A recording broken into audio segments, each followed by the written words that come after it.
Გაჩეხება უშუალოდ იმას, რაც ბატონმა მათყუარა ბატონმა წარმოადგინა,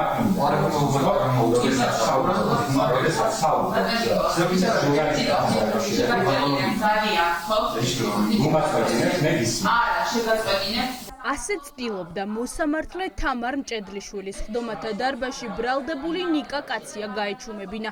ნარკოდანაშაულის ბრალდებით დაკავებულმა ჟურნალისტმა სისტემა საქმის შეკერვაში კიდევ ერთხელ დაადანაშაულა.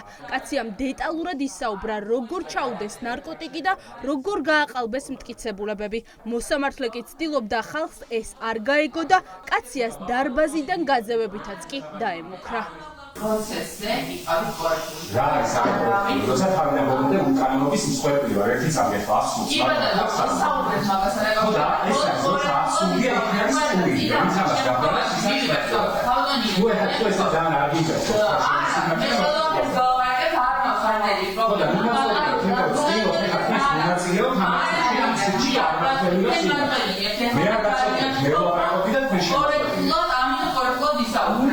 სისტემა ყარს. ეს სიტყვები რეჟიმის პატიმარს ნიკა კაციას ეკუთვნის. ჟურნალისტის წინააღმდეგ შეკერილი საქმე ხმაურის ფონზე მიმდინარეობდა.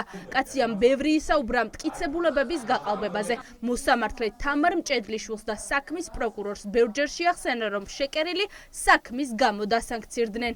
მეუღრებს სხვა სასამართლო პროცესებსაც, სადაც ან ცირკიც აღარ არის, ეს არის ფსკერი, რომელიც უბრალოდ ყარს. და მე ამას ვუყურებ, მათ შორის თქვენს პროცესებს, ყველა ვინც მე მასამართლებს, ყველა ხელს უწყობთ იმას, რომ გამოძიება არ დაიწყოს, ყველა ხართ არალეგიტიმურები, ხართ დასანქცირებულები და კიდევ მე მაძლევ შენიშნას. სანქციების ხსენებაზე მოსამართლე თამარ მჭედლიშვილი წყობიდან გამოვიდა. კლანის მოსამართლე ამტკიცებს, რომ სანქცირებულ პირთა სიაში სხვა ქვეყნის მიერ მიღებული პოლიტიკური გადაწყვეტილების საფუძველზე მოხვდა. სამართლებრივი ჩარჩონა თუ ვინ გავიდა, ეს პროცესია გასული სხვათა შორის თანამოწმეობით სასამართლოს მიერ.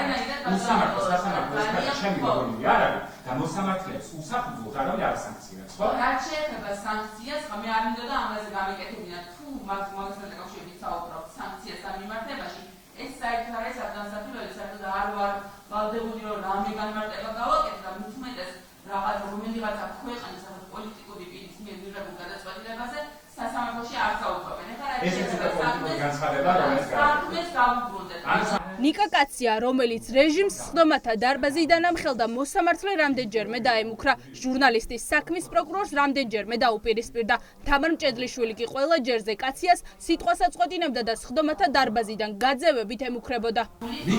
სიტყვა კონკრეტულად პროკურორთან მიმართებაში ნებისმიერი ესმენ საუბრობ, რომ არის მათყუარა, რომ არის რაღაცა ხაწები ხაწის რეაქცია და ხაწი შეუწყობა. ძალიან ყველა ხაწი 10,000 ჯერ გუმაწყვეტინებს სიტყვას, ყველაფერი საქმეს ეხება.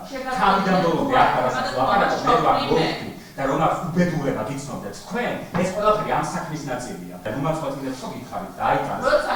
რომელიც წერას ბატონო? როცა ჩავთვლი, მაშინ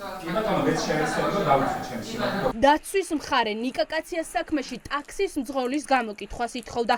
ლევანია შაღაშვილი კაციას საქმეში ერთადერთი ნეიტრალური მოწმეა, თუმცა მოსამართლე ეს შუამდგომლობა არ დააკმაყოფილა. სხდომათა დარბაზში არ გამოიკითხება არც შაბათის ეთერის გამომძიებელი ჟურნალისტი მარიამ გაფრინდაშვილი, რომელმაც დაადგინა, რომ შინაგან საქმეთა სამინისტრომ ოქროს მოწმე ტაქსის მძღოლი გააქრო. კაცია ფიქრობს, რომ რეჟიმის სამიზნე მისი ვიზუალის გამო გახდა.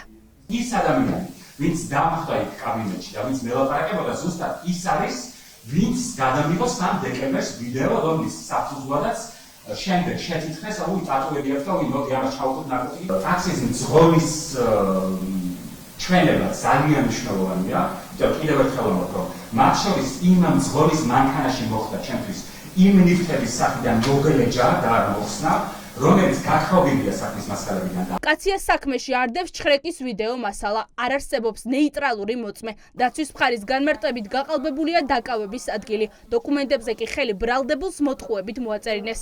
საქმის პროკურორი კი ამტკიცებს, რომ კაციამ ნარკოტიკული ნივთიერების პაკეტიც ნახა და დოკუმენტებსაც ხელი ნებაყოფლობით მოაწერა.